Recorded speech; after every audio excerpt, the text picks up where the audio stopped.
Assalamualaikum warahmatullahi wabarakatuh. Halo teman-teman, bagaimana kabarnya? Semoga selalu dalam keadaan sehat dan semoga selalu dilancarkan segala urusannya. Amin amin amin ya rabbal alamin. Sebelumnya perkenalkan, nama saya Widi Artadewan, NIM 6101 418104 dari Rombel PJKRC Fakultas Ilmu Keolahragaan Universitas Negeri Semarang. Ya, kali ini saya akan mempresentasikan tugas psikologi olahraga dengan tema attitude to sport atau sikap terhadap olahraga.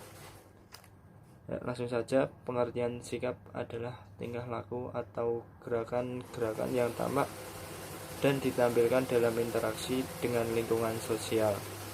Sedangkan sikap dalam olahraga dimaknai dengan sikap sportif, yaitu sikap bermain atau bertanding secara fair, mengikuti aturan yang berlaku, dan tidak menghalalkan segala cara untuk meraih sebuah kemenangan. Berikut ini adalah contoh sikap dalam berolahraga. Mulai menghargai lawan, menghargai senior, dan merayakan kemenangan dengan sewajarnya. Ada dua cara pendekatan untuk memahami sikap menurut Pennington et al. 1999. Yang pertama yaitu pendekatan fungsional. Pendekatan ini melihat bagaimana mengapa kita memiliki sikap, kemudian bagaimana cara mengadopsi sebuah sikap tertentu, serta untuk membantu kita dalam memahami sikap. Yang kedua adalah pendekatan struktural. Pendekatan ini melihat pada faktor-faktor berbeda yang membentuk suatu sikap. Dalam pendekatan fungsional, sikap terbagi menjadi 3 fungsi. Yang pertama yaitu fungsi adaptif. Fungsi ini membuat sikap dapat membantu mencapai suatu tujuan kita. Yang kedua adalah fungsi pengetahuan. Fungsi ini membuat sikap dapat membuat dunia menjadi tempat yang lebih sederhana dan lebih dapat diprediksi. Yang ketiga adalah fungsi pertahanan ego atau membela diri. Dalam hal ini, sikap dapat membantu melindungi diri kita sendiri dari perasaan sulit atau menyakitkan. Sedangkan pendekatan struktural terbagi menjadi 3 dimensi atau 3 komponen. Yang pertama adalah dimensi kognitif. Dimensi ini berasal dari sikap yang berkaitan dengan keyakinan. Yang kedua, dimensi sikap afektif yang berasal dari perasaan, dan di sini afektif berarti emosional. Yang ketiga adalah dimensi perilaku. Dimensi ini berasal dari sikap yang menyangkut tentang sebuah tindakan. Dalam mengukur sikap terdapat 3 cara. Yang pertama adalah menggunakan cara skala Likert 1932. Cara ini yang paling sederhana dan yang paling sering digunakan untuk mengukur sikap, dengan hasil yang setara atau seimbang dari banyaknya pernyataan positif maupun negatif. Yang kedua adalah skala diferensial semantik, Osgood et al.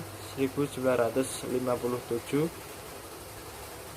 Cara ini yang digunakan untuk mengembangkan prosedur alternatif dalam melakukan pengukuran langsung terhadap sikap. Yang ketiga adalah Sisik, Thurston dan Jeff 1929. Cara ini digunakan untuk mengembangkan suatu sistem pada sikap yang kompleks dalam pengukurannya.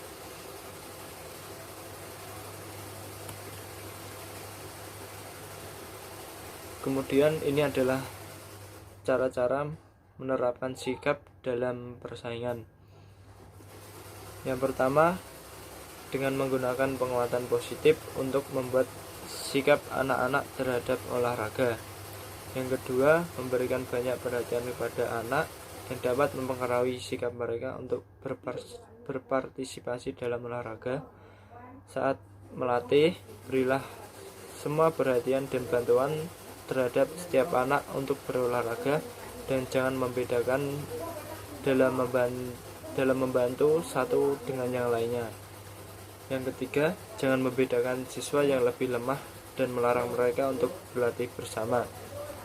Kurangnya perhatian dan dorongan ini akan membuat anak itu memperoleh sikap positif terhadap olahraga. Yang keempat, berilah dorongan semangat atau motivasi kepada anak agar mereka merasa lebih semangat dan merasa lebih diperkuat dengan adanya motivasi dari kita. Yang kelima, hargai usaha dan pencapaian anak sesuai dengan hasil yang sebenarnya.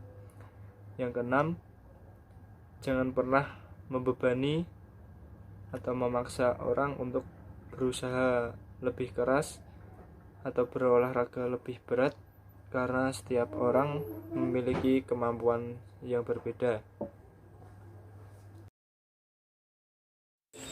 Ya, untuk kesimpulannya, pemahaman tentang sikap dapat membantu kita mengembangkan sebuah sikap yang positif untuk olahraga pada anak-anak dan juga membantu mengubah sikap menjadi lebih baik pada saat dewasa. Pengaruh paling penting pada sikap kita terhadap olahraga berasal dari olahraga dan observasi langsung. Oleh karena itu, penting bahwa seorang pendidik harus memberi anak-anak pengalaman olahraga yang positif, mendorong dan menghargai usaha mereka. Ya, sekian itu tadi presentasi dari saya. Apabila ada kurangnya mohon dimaafkan. Wassalamualaikum warahmatullahi wabarakatuh. Salam olahraga.